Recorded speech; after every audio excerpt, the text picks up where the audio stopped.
Welcome back. I am Chelsea Myers. After building and exiting a successful healthcare company, I was inspired to create a leadership development and talent acquisition company, Dental Life Coach, that I'm proud to represent. I'm passionate about hosting this show, the Brain Crops podcast, and my mission is to lift and bless 100 million people to access their truth. I'm also the creator of Quantum Upgrade Personal Transformation, a program that supports people in overcoming their habit with pornography. And through that project, we're involved in combating human trafficking and supporting rescued, trafficked children, an initiative that was actually born in a conversation with my guest today. So I am so very excited and pleased to introduce Randy Mulland, entrepreneur and founder of Go Big to Give Big, a fractional chief giving officer. And we're going to hear Randy's inspiring journey of discovering deep purpose and of giving big and the effect that it has had on his life and so many others as the giving momentum is being spread. So, Randy, you have such an invigorating purpose and a beautiful story, which actually I learned about the second time we met. And if it's okay, I want to share with our audience. The first conversation that we had looking back is so funny to me because, and the reason I bring this up is sometimes you meet people and from the moment you meet, you just click. And our first conversation was a little bit different. I was knee deep in a project and I probably should have rescheduled the call, but I was knee deep in a project and we had the call scheduled and I reasoned that I could take it. And you were actually closing on a property, not just like the day that we talked, but literally, I think as we were talking, fielding some of the final details coming through. So I remember walking away from that conversation going, gosh, she seems nice, but I don't really feel like I know all that much more before we hopped on the call. And I share that because it was in that second conversation. I think it's so important when you feel impressed to make a move or to take a second call. It was in that second conversation that I was like, oh my gosh, this is why we're talking in response to your mission and your passion and your heart, which are all centered around giving and sharing and blessing the lives of others. So I'm so happy to have you here. Welcome to the show. I'm And I'm excited to be here, Chelsea. Thank you so much for having me on. And I that first interaction you said was like it was great, it was good. And then I think I followed up a few times with some text messages, and it was just like, yeah, we'll chat later. I'm still busy and stuff. And then eventually we got connected, and it was like, oh yeah, we were meant to have a conversation for sure. totally meant to have a conversation. So if you can, because I've had the pleasure of getting to know you and just, falling in love with your purpose. And I would just love if you could just share a little bit of your background, because I know you traveled a path that illuminated the opportunity of philanthropy and give some context to all of this. Yeah, the quick cliff notes to my story was I was around 25 years old. I bought my first house, and I had a mentor tell me, Randy, in 25 years, when you pay this thing off, you're going to be financially free, living the white picket fence dream, and everything's going to be amazing. And I thought I was on this trajectory to live a really incredible life. And unfortunately, 2 weeks after I bought my first house and my mentor said that to me, he passed away in a job site accident. I was an electrician by trade. And I watched my best friend die at 42 years old. And it was the same guy that told me how great life was going to be when I was 50 and retired. And it doesn't take a rocket scientist to realize, hey, I wanted to do something bigger and something more. So I did what any good millennial would do. And I Googled how to make a ton of money and never work again. And that's where I found real estate investing. I started building a real estate investment company with no experience, no background, but just a passion and drive from the trauma that I'd experienced. And in there, I got caught up in what I'll call the greedy capitalist world, where it's all about how do you make as much money as you can, as quick as you can, to retire as quick as you can. And I got caught up in the hustle culture. I was working, 16, 17 hours a day. I was working out like a frat boy, trying to get in great shape and up early. And eventually that led me to have a non-epileptic seizure by the time I was 28 or 29 years old. And it was coming out of that I realized that there had to be something more for this world. I got the message that retiring at 50 wasn't for me by losing one of my best friends. I got the message that, retiring at 30 might not have been for me with getting put in the hospital and having that understanding. So I said, you know what? I'm going to wait for the next sign that changes something for me. I'm going to see what it is. And literally the next day, I heard a podcast, and on the podcast, the guy said, if you want to make $1 million a year, build a business that does 2 million, give $1 million away, and you become the happiest millionaire on the planet. And that's when I realized that I was tracking all these metrics of success, but I wasn't tracking my happiness as part of it. And so I started thinking, well, if I could go give more money away, and that makes me a lot happier, that's a win-win-win for everybody. I get to make more money, I get to give more money, and people that are receiving it are feeling really great about it. And so from that day, I decided that I was going to start donating $10 per door per month from our real estate portfolio. So our fiveplex donated $50 a month, our 10plex donated $100 a month, and so on and so on. We supported an organization called Kids Sport Victoria. And so for every 30 units we bought, we put one kid through organized sport every single month. And you want to talk about changing your perspective about business and life and everything, all of a sudden it became about how much our real estate portfolio is worth and how many units we were buying, to really changing the perspective and saying, how many kids are we helping? And that's what our metrics of all of our teams started talking about and everything. I was never burnt out. I was never exhausted. I was always excited. Everything we did was in service of helping people. And we started running charity galas. And from then and then we started to grow. And that's when I realized that the bigger we went, the more we could give. We need to go big to give big. So that's how Go Big to Give Big was birthed. And since then, I've spent a lot of time talking to a lot of business owners, a lot of people, and understand that there's not a lot of people in this world that understand philanthropy. Everybody wants it. Everybody wants to do more good, but there's a lot of lack of understanding in it. So now I'm on a mission to redefine capitalism and go from greedy capitalist to philanthropic capitalist and help people build better businesses.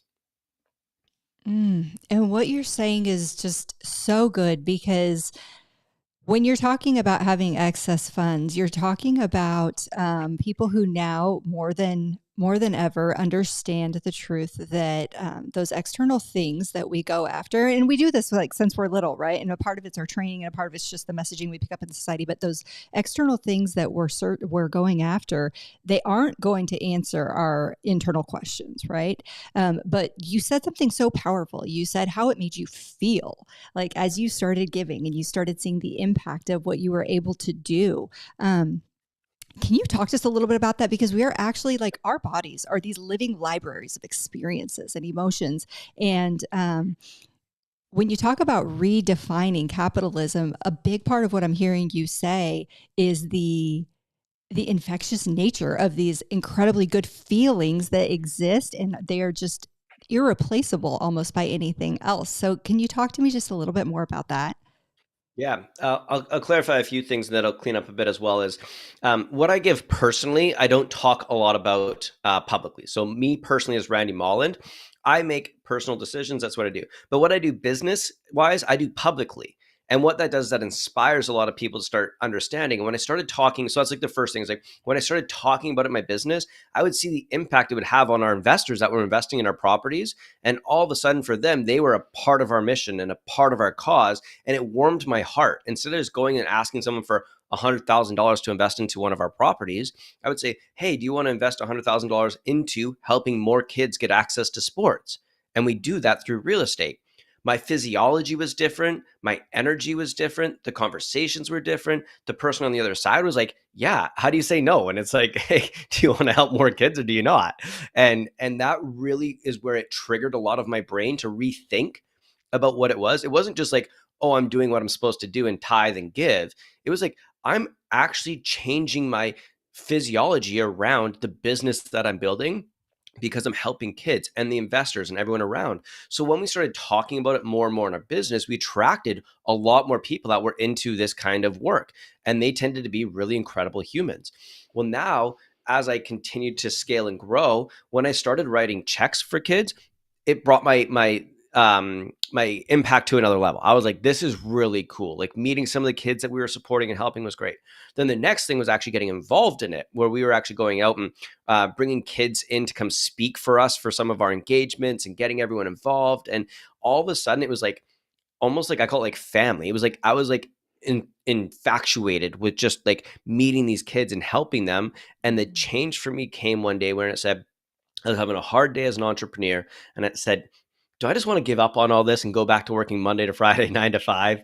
And the thought of letting those kids down and not helping them was probably one of the most gut wrenching feelings I ever had. And that's when I realized that building a business for myself wasn't something that pushed me and drove me, that gave me that gut feeling. If I shut my business down, whatever.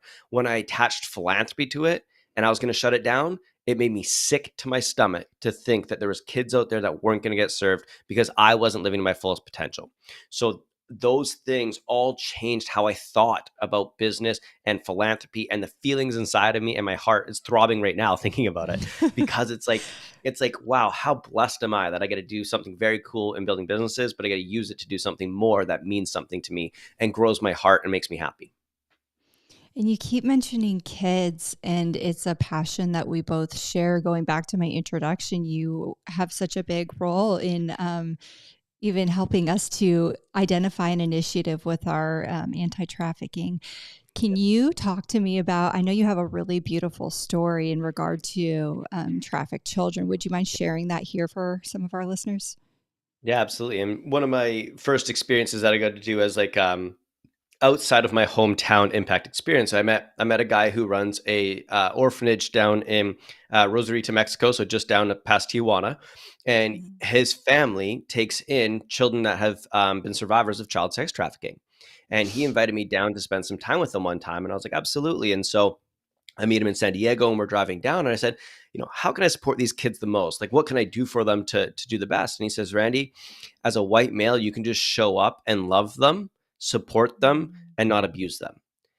And it probably sunk my heart to the lowest level I've ever felt. Of like, I've never really seen poverty. I've never really experienced child sex trafficking. If you're not exposed to it, you don't really see it or hear it. And when somebody says that to you, you're like, whoa, okay.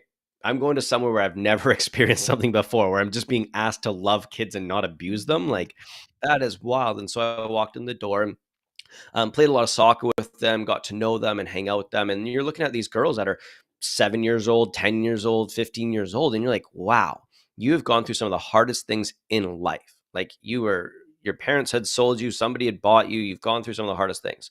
So at the end of the day, we were leaving, and I said, what can I do for these girls that'll like make them smile and make them just, appreciate a little more? And he said they love ice cream.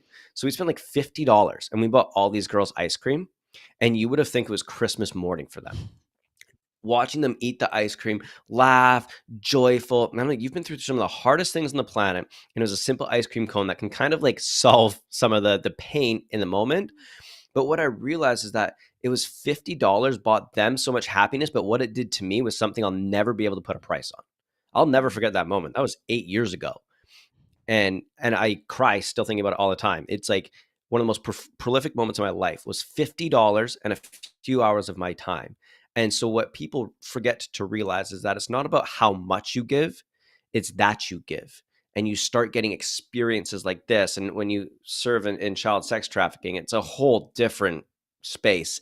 And getting involved in it, you start to realize, like, wow, there's a lot of work to be done here, and a lot of stuff that we can do that doesn't take a lot of dollars. Mm. I found that story so impactful, and after we had that conversation, I was just so moved, as you know. And then Yeah. I sent you a text message. We were just talking about this before the show, but I sent you a message, and my husband and I go on a date every weekend, and I was like, okay, here's what we're going to do. We're going on our date, but we've rearranged it because we're going to go serve some children in our local area. So what we did, it was super cool. We our kids have always loved playing with Hot Wheels, so we went to the store and bought a ton of Hot Wheels. And we went to some areas of town that I'd actually never been to. And I knew we were in the right place when it was clear we were the, Yeah. the misfits in the right place. And so we drive down the street, and it's a Saturday, and you got people doing what appears to be conducting business, kind of looking at you like, are you here for something? Because if you're not, you're in the wrong spot and you need to get out. And there were these kids. The first house that stood out to me, there were a couple of kids, two of them out on their bikes, and their dad was on the porch. And I told my husband, I said, pull over. And he's like, you sure? And I'm like, yeah, pull over. I just felt like very inspired. Like, we are going to be protected. This is a good opportunity. So I actually walked up to the dad because I wanted to involve him in the giving. And I just said, hey, this neighborhood means a lot to me. Could I share some gifts with your kids? And he said, yeah. He was very gracious, actually super, super, sweet guy. And so I handed him, I said, are there two? And he's like, actually, there's three. There was a little one by his behind him, but I gave him 3 cars, and it was really sweet. He looked at each one, and I could see him looking at his kids, just kind of trying to decide like which child might like which car. And he gave them the cars, and he said, "Now say thank you to the lady." And they were so sweet. They were like, "Thank you." And I got back in the car, and my heart was just like, bursting, like you were just describing yours. And I told my husband what happened, and he said, "Oh, I wouldn't have thought to say it like that. What made you think to say this neighborhood means so much to me?" And I said, "Oh my gosh, because it does, because I'm going to cry just telling you this. I was like, because in this moment, it's giving me the opportunity to share a little bit of joy with these kids who maybe don't have a lot of good surprises coming their way." And so we repeated that process, and it was just with each interaction, it was just so beautiful being able to be a part of somebody else's joy. And that's all it was. It wasn't, like you said, it wasn't some astronomical amount of money that we were giving out, or, making massive changes in their lives, or was it? Because what we were doing was teaching them the beauty of something small and how big that it can be. And we were able to impart unexpected delight in someone's day. And it was just absolutely beautiful. I love that story, and the thing I love the most about it was, I'm going to share something that happens to me probably weekly. One of my friends messages me, we get on a phone call, we have a conversation. The next week they message me and say, "Randy, I went and did X and it made me feel Y." And they Mhm. always have something to do around philanthropy. And so many people, it's like so common that they'll message me and say, "Randy, every time I talk to you, I feel inspired to go do something good." And then they go out and do it. And then they come back and they're like, "Wow, that was one of the best experiences. My heart is so full. I feel so great." And so what I want people to take away from that conversation was like, sometimes you just need to listen to a podcast like this to be inspired to be like, "Oh, you know what? It's been on my heart. I've wanted to do something. I just haven't made the time for it." And if you carve out what was a few hours for you, a few hours for me, is a few hours and under $100 can create an experience that will stick with you for years, compared to maybe going for dinner and spending a few $100s and a few hours for a dinner that you might remember for a day or two. What a Mm. difference in experiences you get to create as a memory and use for the rest of your life. That is what I want people to understand leaving that conversation, is that it doesn't take a lot of time, it doesn't take a lot of money, but the memory that you're going to get to keep from those kids is something that you will cherish and can lean on and pull into as you continue to go further and further down this journey. Right. And and it is, we're just circling back to how the incredible impact that it makes you feel, that energetic exchange that we can have with one another. I do a lot of leadership development, and one of the questions that I ask people is, when you think back on some of the most influential or most impactful people that you've learned under, whether that was a family member or a mentor or a tutor or a professor, whoever it was, think back on those people and really define what it was about them that was so impactful to you. And it always comes down to a feeling that was created in an experience that they had. It's not, they gave me their house, or they set me up to be this big successful entrepreneur. It's not that. It's the feeling that was created based on that energetic exchange, which is what you're describing here. So we've given a couple ideas just with ice cream and Hot Wheels cars. Or if somebody's like listening to this and they're like, "Okay, I do have that desire. I would love to give back, and I don't know where to start, and I'm kind of limited on time or resources." What would you recommend? Yeah, there's three very simple ways to give. You can give time, you can give money, or you can give resources. And so it depends on where you are in the seasons of your business and your life that determine what you want to do. If An example is my friend, she has a course that's called "I Believe in Me," and she used to sell it and give it to children. It's like a children's empowerment program. And I said, "Well, why don't you give that away to my friends at the sex trafficking orphanage? Those girls could probably really use that." She got Mm, connected to them. Now she's in over like 150 orphanages giving this program away for free. And it mm, changed her life. Like, she messaged me all the time saying, "This is the story. This is how amazing I feel. Look at this, what's going on." So the first thing is, I just want to make people aware that you can give three different ways: time, money, resources. From there, honestly, some of the easiest things to do is commit to a time. So block out people that are calendar blockers. If you block out 1 hour of philanthropy, you will find something to do.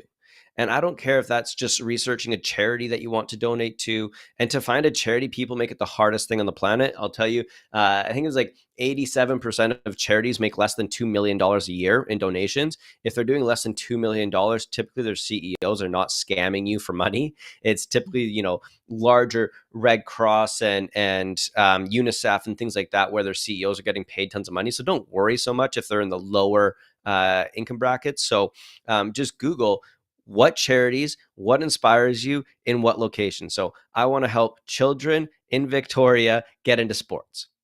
Mhm. You'll get a list of 5 or 6 local charities, typically local charities. You donate, you make a big impact. And then you can just decide, do you want to donate your hour? Do you want to donate time in that hour? Do you want to donate resources? But putting it into your calendar as an actual task, no different than you would brush your teeth or have a shower or book a meeting with your team. If you put philanthropy in there, you'll start to feel it. And once you, what I call, put on the impact filter, you can't take it off.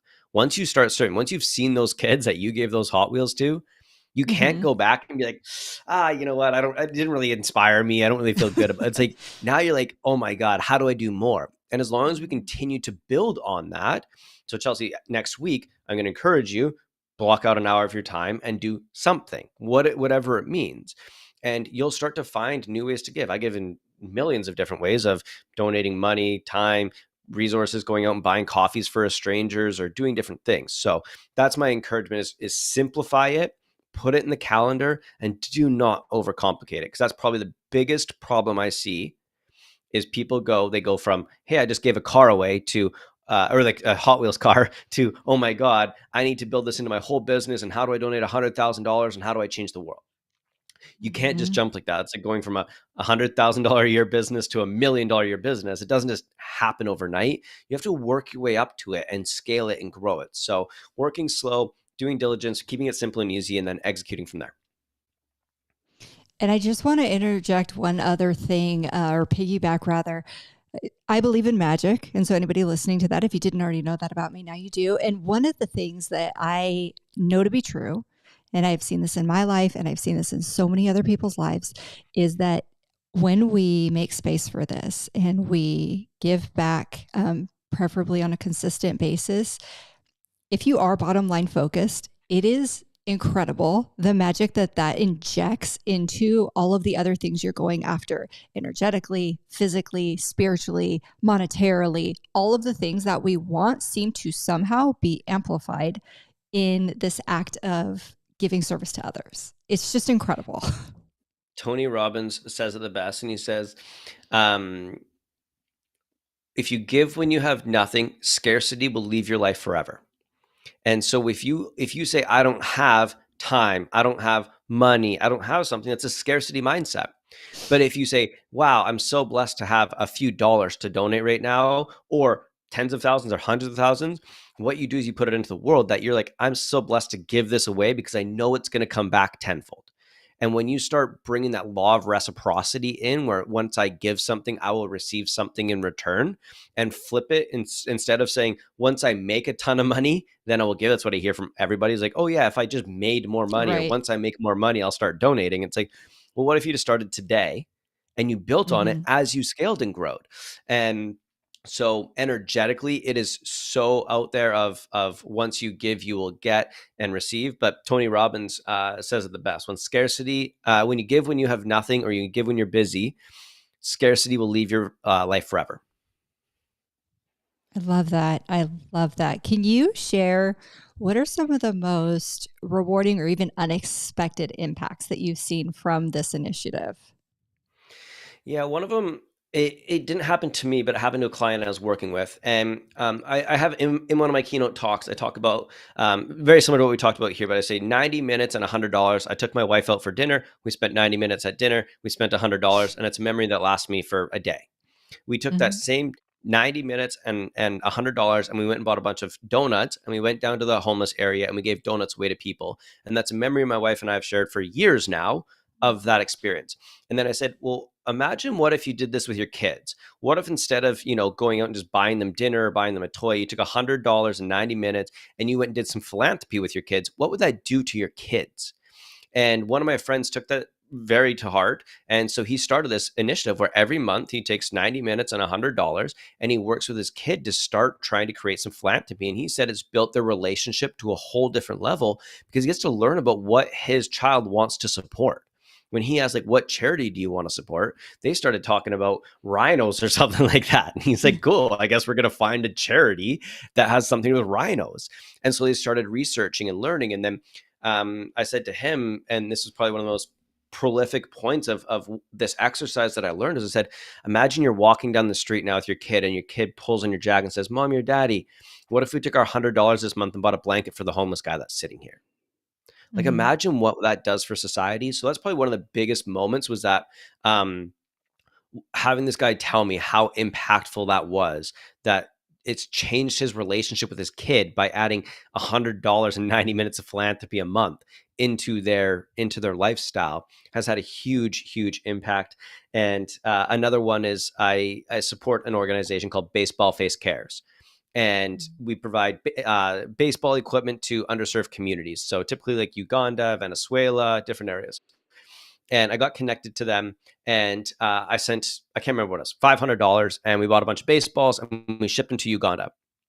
I got a video message back from one of the kids. It's like the group of the kids, and it was like, "Thank you so much, Senior Andy. We appreciate you. These are the baseballs, and here's us playing baseball." And I got this Mm. like message back, and that's when I also realized that like just writing a check to an organization that you don't get very involved with doesn't have the same impact as getting involved with a charity that does have a little bit more local connection to you where you can connect with them, or going and serving in an area.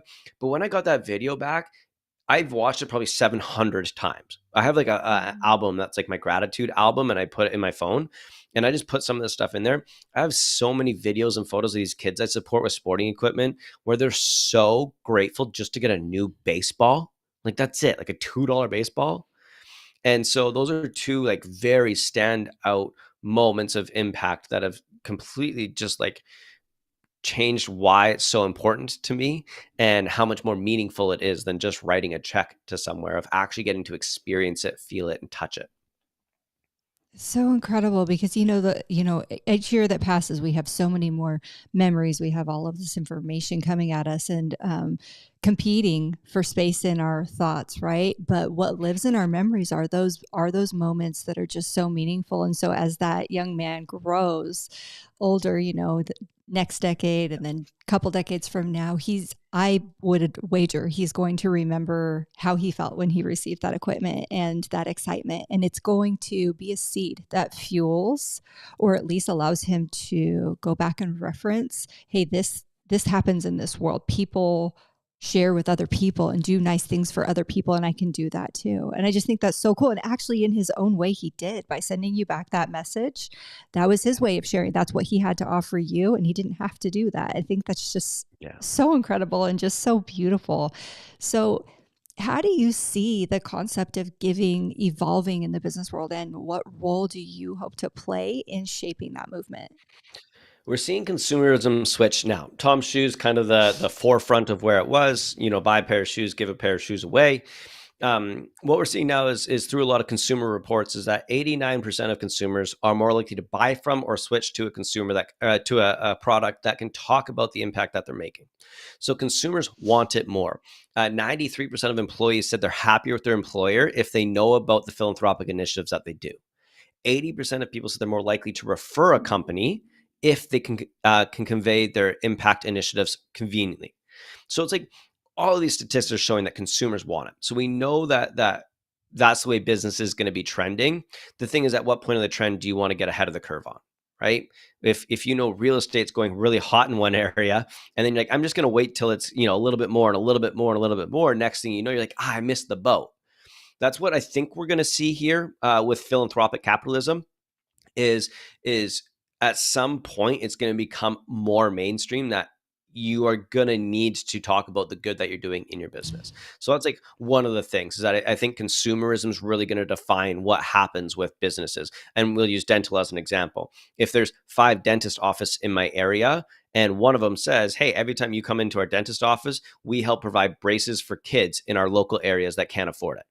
and I'm calling around, and like when I walk in the door and I pay, like, thank you so much for helping out. Just so you know, because you come and got your dental here, we were able to help the kids. Here's the wall of the kids that we've helped. This is how Mm. excited our staff is.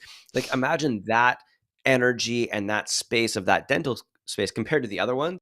I'm gonna go tell all my friends about that experience and let them know, like, yeah, it's really cool. I just helped some kid get braces by going. I think that's what we're gonna see trending more in the service industry and in the consumer industry a lot more. The second thing is that I think employees are demanding it now. Employees want to know. I have a lot of friends that run larger companies that I support with on their philanthropic sides. And they are saying that once they started incorporating more philanthropy and getting them involved, their employee retention skyrocketed. Like, people wanted to stay, they wanted to get involved. Employees were asking, like, hey, can we start supporting these causes? Can I run this initiative? Can I help do this? And they get so intertwined into the company, they can't leave. And so we're starting to see that from the employee side as well.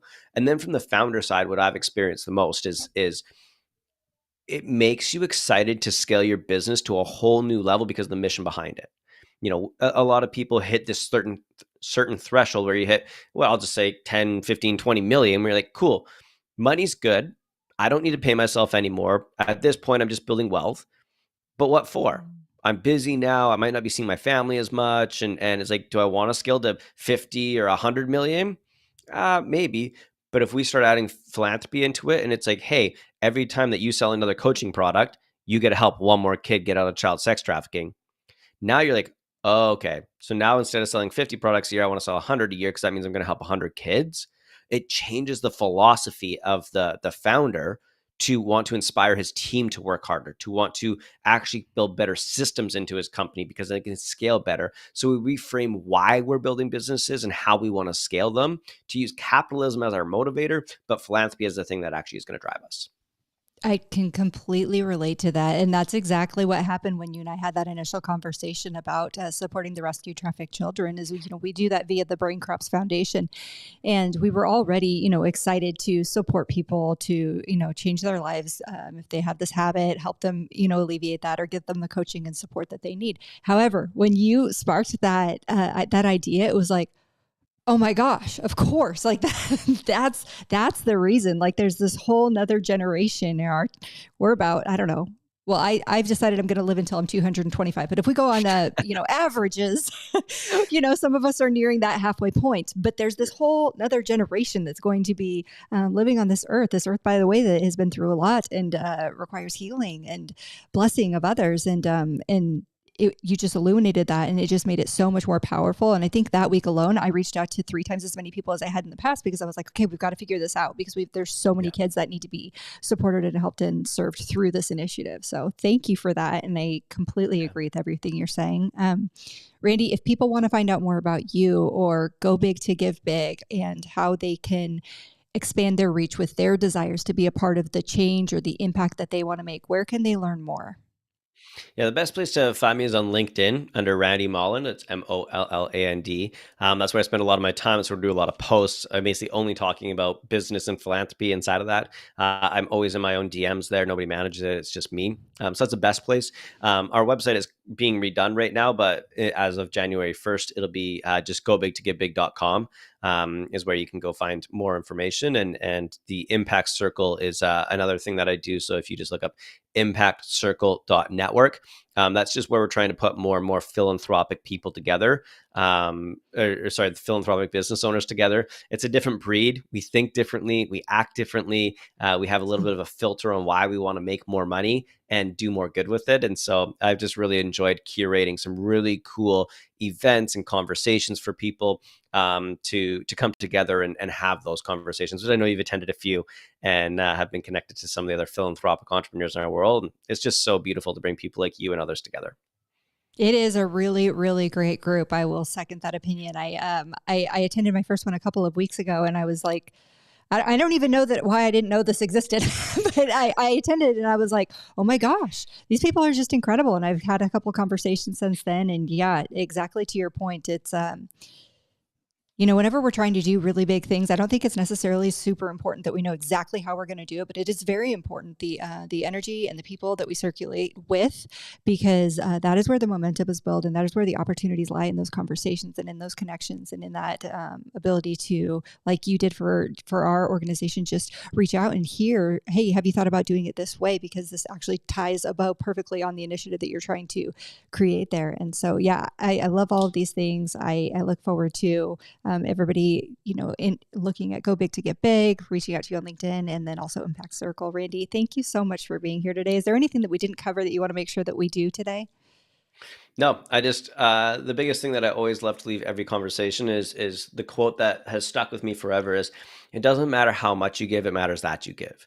And so leaving today, I just want everyone to think what's one act of kindness that you can do today that can go serve and start building the energy, positive energy in the world and get rid of some of that scarcity. So buying a coffee for somebody, going buying some food and giving away to a homeless person, going to your local sporting goods store and buying some equipment for some kids that maybe can't afford it. Or you hear your story of your friend that's like, I wish I could go to this concert tonight, but we can't afford it because my kids or whatever. And it's like, just do the thing and pay for somebody. And I guarantee you, when you start stacking those little things, you just become a happier, healthier human and live a lot better life. So that's I just want everyone to understand that it's not how much you give, it's just that you give. Well, thank you. And thank you for giving your story and sharing this opportunity that we all have to reflect on how we want to give, not just during this holiday season. I actually thought this was a timely, timely podcast. However, more importantly, as we roll into the new year and are making those plans for how we want to execute 2025, just to have this on our minds and be really intentional about where we can share our gifts a little bit more. Yeah, and thank you so much for having me on, Chelsea. It's been a great conversation, and I can't wait to see where your work leads you and how we can go support more children and make a bigger impact in the world. It's going to be a lot of fun. Thank you. Have a good day, Randy.